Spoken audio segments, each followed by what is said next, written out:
Hi, it's Clarence Moye and Joey Moser and Mark Johnson here with Awards Daily. We're at night 3 actually for some of us, of the Middleburg Film Festival. So if you haven't seen our first video, check that out, come back. We saw a full cadre, a full component. We saw a lot of movies today. A slate of films. A slate of films, and I have some Ben & Jerry's ice cream that I will be partaking of while Mark and Joey wax poetic about the films that they have seen today. So we decided to change positioning here because we're trying out new spots here in our Airbnb because we didn't like the big windows behind us because it kind of looked creepy. A little creepy. Murdered. Yeah. I had bad dreams yesterday. It was not cool. We're just waiting for somebody to write in and say, they were standing right behind you at mile marker 30 minutes and 15 seconds. No, actually. So we saw a lot of movies today. Yeah. Joey, I'm going to let you go first because you have finally seen Saltburn. So give us your initial reaction to it and then kind of how you felt the audience was vibing with it. That's kind of the thing that we wanted to focus on for that. Sure. I was really excited for this. I think this and May, December, which we're all seeing tomorrow, is my two most anticipated movies. I knew it was going to be horny. I knew it was going to be colorful. I knew it was going to be inappropriate, and it delivered on all three fronts. And more. And I think Barry Keoghan, if you thought he was really sweet and innocent in Banshees of Inisherin, gird your loins. It was a really packed audience. Emerald Fennell was there earlier to do like a brunch. Yeah. Was she there? She was just having a conversation with Jazz to receive the Agnes Varda Award. Yes. Yeah. And she, after the movie was over, they did a really cool talkback. I won't say what they talked about because obviously you haven't seen the movie yet. No, I really loved it. I think it was like perverse and inappropriate and debaucherous, and I think more movies need to be like that and not to shy away from stuff. And that's all I'll say because I think a lot of people should discover this on their own. I will say I was expecting everyone was saying that they were expecting a ton of people to leave, and only 6 walked out after a certain part. If you've seen the movie, we can talk about it. DM me, and we can talk about the part. They had a lot to choose from, and they all got up at one time and left. Yeah, that was the weird thing. Mark and I were talking about that on the way back to the tonight. That I can't say anything because it's spoilers, but that at point 1 nobody left. At point 2 they didn't leave, but at point 3 that was that was too much. Yeah. That's what somebody next to me said. They were just like, "Oh, they're leaving now." I was like, "Okay." But yeah, I had a great time. It's great fun. I'm not sure how that. I think you said it at Telluride. It was like the Academy is not going to touch it with a 10-foot pole, and that's fine. You can just see movies, and it's just fine. And I'm perfectly fine if no one from the Academy touches movie. That's fine. Good movie, a lot of fun. I think it's going to be very competitive, and I think and the divisiveness of it will hurt it. Although the reviews have come out much more positive now that more people have seen it, as opposed to the initial reviews that came out of Telluride. Right. Yeah, I think the biggest thing that probably hurts it in the awards race is the fact that Poor Things is like a great companion piece to it, right? It's the other pervy film, and one of those films is a little more maybe artsy, and the other one's a little more just fun. They're both accessible. Both fun. Yeah, but I think of the two, Poor Things looks like the clear Oscar or awards player. I think if you've seen The Talent of Mr. Ripley but said I want it to like do a hit of poppers, then you'll like Saltburn. And I'm gonna laugh like I know what that means. I'll send you an instructional. That's okay. That's okay. Not instructional video, but an instructional video. I'm good. Okay. Well. So we started out the day with. What did we start out the day with? It's been a long day. Dream Scenario, the A24 Nicolas Cage film. I'm not even sure really how to describe it. It's a mild-mannered kind of loser. Nicolas Cage plays a mild-mannered kind of loser college professor who mysteriously starts appearing in random people's dreams and marked by his inability to do anything. Very passive. Yeah, very passive persona. And then, of course, over the course of the film, that changes. And then it starts to become a little bit of a commentary toward the end. I like the movie. Not an Oscar movie, but that's okay. And some people might talk about Nicolas Cage, and I think he is very good. But I think it makes a shift halfway through that I know impacted various people here at this table more than it did me. But it's a good movie. I think people will like it. Do I think it's going to go many places? No, I don't think it will at all. And the audience seemed to really be with it for the first hour, and then it started to become a little bit of a pin drop as it got more serious. So yeah, I'm the audience. So that's exactly how I was with it. The first hour was great. It was inventive. It was funny. Nick Cage was doing, I thought, maybe his best since adaptation. He's really, really good in it. And again, the screenplay, I was like, oh my gosh, this could get a screenplay on. But then it just takes a turn and kind of falls apart a little bit for me, at least. And yeah, I don't know that it's like you mentioned, an awards player in any way, but. Yeah, I would say, I would also add that Julianne Nicholson plays his wife, and she's always reliable and fantastic, and she remains so. What did you think of it, Joey? I liked it a lot. I did. I think a lot of people will have the same feelings of they will obviously like one half maybe more than the other half. I don't think it bothered me as much, but I did wonder as the shift was happening. I was like, okay, they're gonna change the trajectory of the movie, and because I feel like if they would have done that the whole time, it probably could have been a little one note. But no, I liked it. I missed it at TIFF, and I honestly Clarence was like, buy a ticket to Dream Scenario. I was like, okay. And then I was like, I don't really want to see Dream Scenario, but I ended up I thought it was really funny, really inventive. Yeah, I liked it a lot. Then we got out of that theater and then immediately got in line for one of our most anticipated films of the festival, which was American Fiction. Mark, why don't you tell us about American Fiction? American Fiction is terrific. American Fiction is the film that won the audience prize at Cannes, or at Toronto, sorry, it's late. And I don't have the stat in front of me, but it's something like 15 out of the last 16 audience winners have gone on to be nominated for Best Picture. So that obviously increased the buzz for it here and made it, like Clarence said, one of the more anticipated films.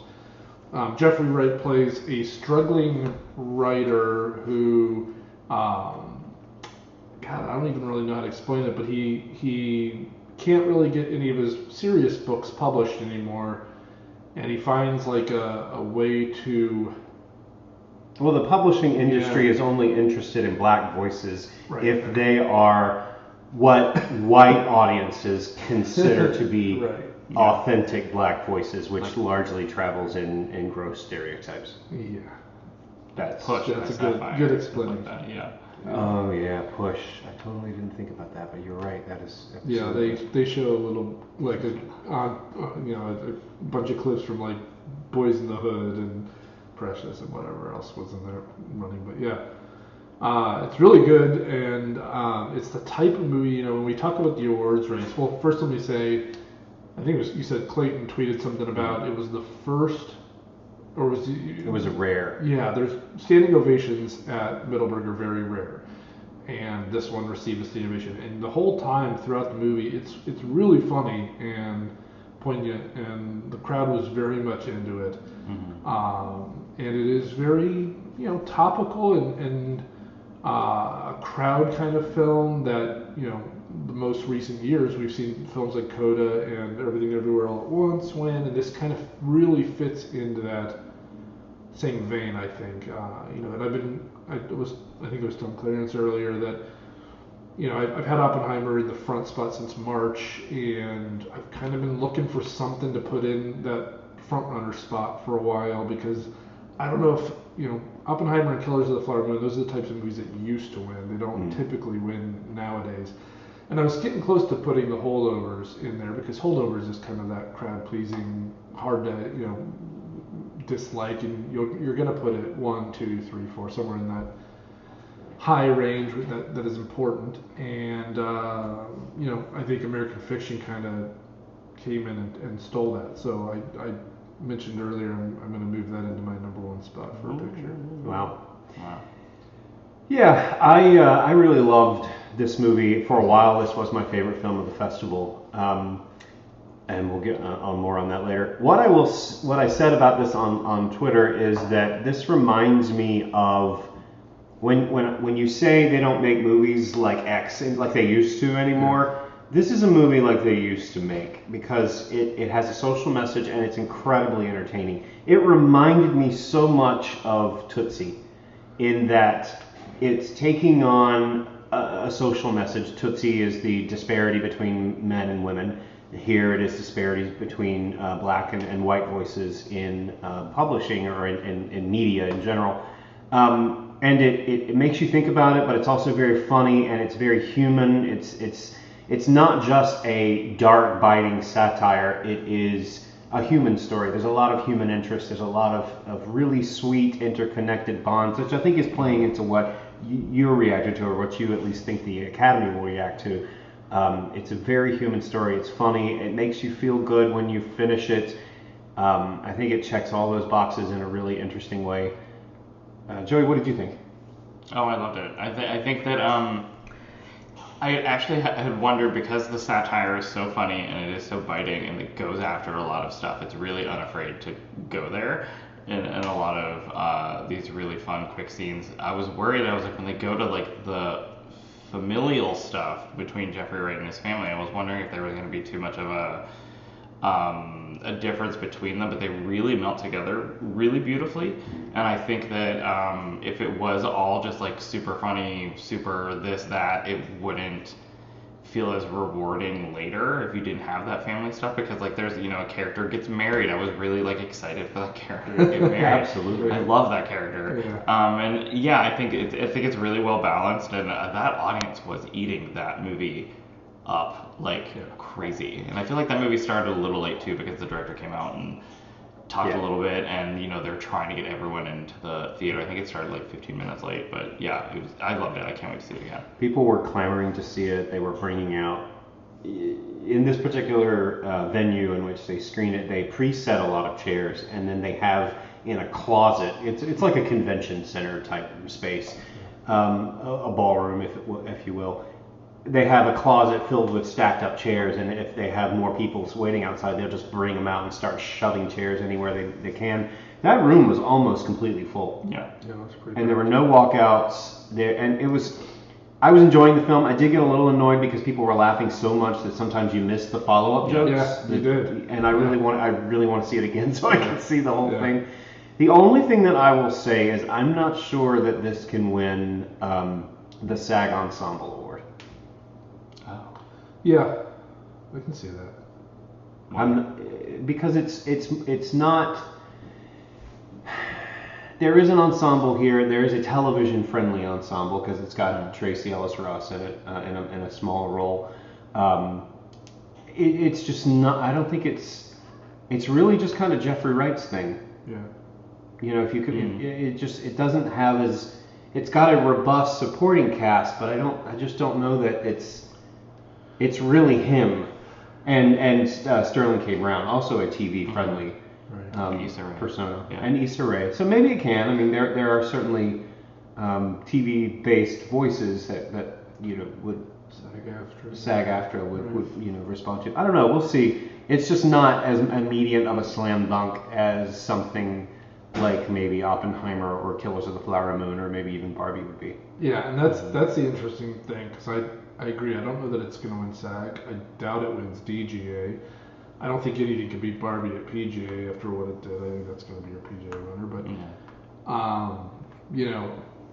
and it's not winning BAFTA. So, like, what's its path to Oscar? Like, I think it's going to be really interesting to see, I really think why you kind of have to not look too much into that path anymore at times is the preferential ballot, right? Like it's the type of film that can do well on a preferential ballot. So He could maybe win like DG. That was his first movie, wasn't it? Yeah. Yeah, He could win like first. first feature, maybe. Yeah. Yeah, I definitely think he wins this for DGA first feature over Celine's song for Past Lives. Yeah. It's gonna be interesting. I think Moonlight also didn't win a whole lot of precursors going into it, right? So, could see something like that happen. I mean, I could see him winning. I could see him winning adapted screenplay because I don't know that. I know you have Oppenheimer in number one. Yeah. I've been looking for what that other thing is because I don't think Oppenheimer can win screenplay personally. But because I don't know that they're going to go from giving Christopher Nolan no Oscars to giving him 3 in one night. So yeah. But I don't know. We'll see. I mean, we have a lot of season left. Don't want to get too much into the predictions. And maybe I won't put. As I'm thinking it through, this is the fun part of a film festival is you get like so hyped in the moment, that the path does look really hard for American fiction. So I don't know. Maybe I'll just move it up to 2. I don't know. Yeah, I'll play around with it in my piece that I'm writing this weekend and give it a feel. But well, I do think it's a big contender to win the audience award here based on that reaction I haven't seen. Yeah, but we do have 2 big films coming up tomorrow. So for sure. The next thing that we saw, this is when you jumped off and saw Saltburn. Yes. Mark and I went to a different theater to catch France's submission for the foreign language Oscar, international feature Oscar, which was The Taste of Things, which has had like 3 or 4 different names. It was Pot au Feu, and then the passion of the guy's name. This is the food movie, so if you're a foodie, you're probably gonna love this movie. It stars Juliette Binoche as one of 2 cooks who are in love and share their passion through food. And that's really what the movie's about. I mean, there isn't much more plot aside of that, I would argue. And it's a beautiful looking movie. The care and the passion, to use a word, that goes into the film and the food making is pretty incredible. And you have to think about the fact that the actors had to go through the training to do all of that because they are preparing those dishes. This is not, just somebody else is making this dish and it's Juliette Binoche from elbow up. She's actually making cakes and a baked Alaska, and that was the one thing that made me want food. That's why you want ice cream. No surprise there. Well, I knew to eat the ice cream before. For me, it was the wine drinking. For Clarence, it was the baked Alaska. Yeah, it's sweets is my kryptonite. Both Mark and I walked out of the film respectful, I would say, but kind of questioning the decision to include that as the international feature submission. It is a more French film. It is totally in the French language as opposed to Anatomy of a Fall being 59% in French. And Anatomy of a Fall could take place in any country in the world. I mean, it isn't uniquely tied to the location, right? To the country. Isn't it? It's in the. Oh no, it's in France. It's in the. it is in France. But it's in his home. Yeah. Yeah. Right. But It is in France. the taste of the taste is definitely a French film. French. Yeah. Very French. Very French in terms of its sentiment and joie de vivre and stuff like that. And we love Juliette Binoche. Yeah, she's great. She's always great. We wrapped the evening with what ended up being my favorite film of the festival thus far, which is David Fincher's The Killer. Joey, you want to talk about that? Sure. I think Mark and I were talking before you came back out. I think it's probably my favorite movie of the festival so far too. I don't have to talk when I'm not in the room. Make it all 3 of us so far. So Michael Fassbender plays a contract killer who a killing goes awry and there are consequences, and he sort of in a very, I don't want to say slow, but it was a very deliberate, methodical way he goes by rectifying that on his own terms. The film is split into, I think, 5 or 6 chapters. 6. 6. We go to various locales, lots of bucket hats, lots of aliases. We should be wearing bucket hats. We should. Or like floral shirt. Next podcast I'll have. And I just thought it was, if you love David Fincher. This is like David Fincher on steroids almost. Yeah. It's methodical, it's patient, it's deliberate, it's very sort of the tension in it. Like when the opening credits came on, which weren't very long. It's not like a Dragon Tattoo 5-minute thing. It was just like it pushes you in there into the deep end really fast. And when like we were 2 seconds into it, I very involuntarily muttered like "fuck yeah!" Like I was like so ready for this movie. Oh yeah, I mean Yeah. the first couple of seconds of the trailer, Mark and I just started laughing because we're like, this is Fincher heaven. Yeah. And it's kind of Fincher in panic room mode, and you know, something like that. In that it's not Fincher on a big canvas like Zodiac or Benjamin Button or something like that. Very sparse. It's very focused. There's not a lot of character development. It's just events, and brilliantly realized, technically as well as directorially in all aspects throughout their entire film. Yeah, you're basically in the mind of an assassin or whatever you want to call hitman. You're in his mind. Fassbender narrates a good portion of the film, and it's just really intriguing the way he thinks, and you kind of get wrapped up in his psyche with it. So it's very well edited as far as the awards shots. I think it's not kind of like what did we mention earlier, the Dream Scenario. Mm-hmm. It's not really an awards type movie, but you could see editing. We know Kirk Baxter was famously won for what was that, Dragon Tattoo a couple years ago. That I don't know that too many of us saw that coming. So something similar I could see happening with The Killer. And I think it's only one of two films in the Academy history to win its only that's its only nomination, and to win. Like Bullet was one, and Dragon Tattoo. I think that's right. I'm sure someone will correct me if I'm wrong. I think what I really loved about it, you say it's not an Academy movie, and it was not made to be an Oscar film. Right. But it is the kind of film that is so great that it should be an Oscar film. Right.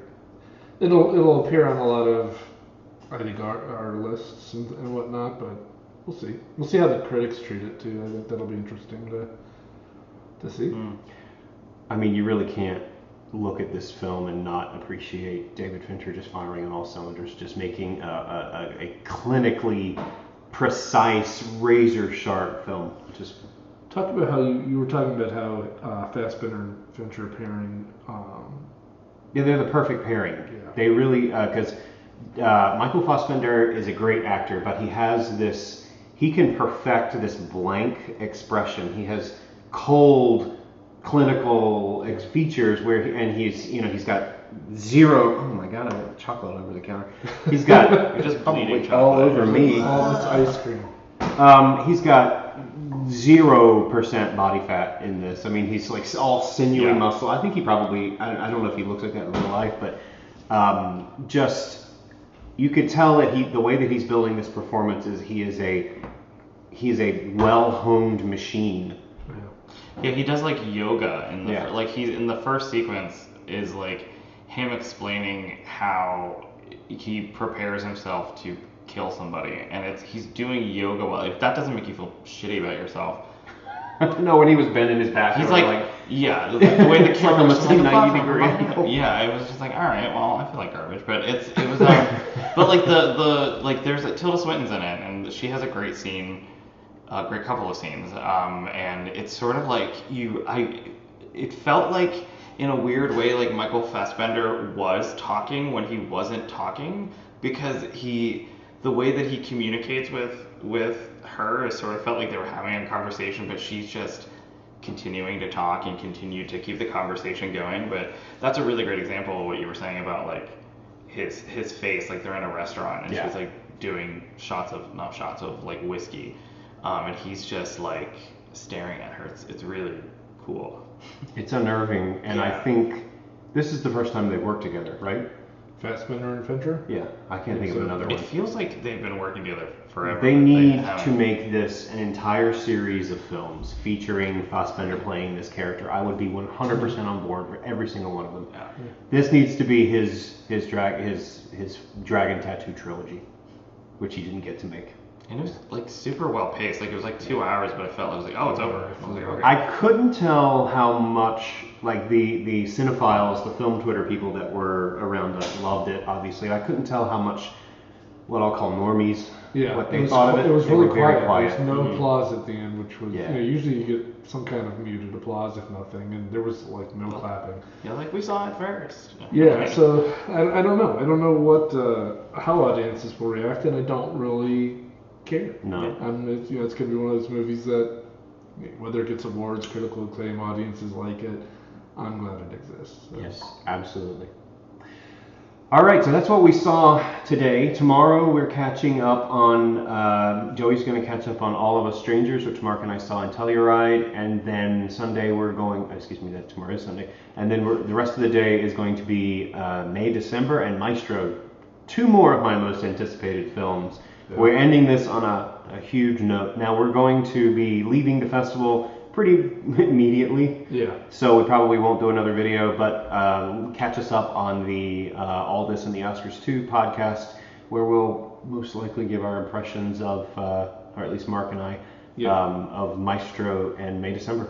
And we also, I know you guys have seen Killers of the Flower Moon, and I see that Monday, so we'll probably be doing something with that as well. We will, yeah. And whatnot, so. Cool. All right, well, thanks for listening.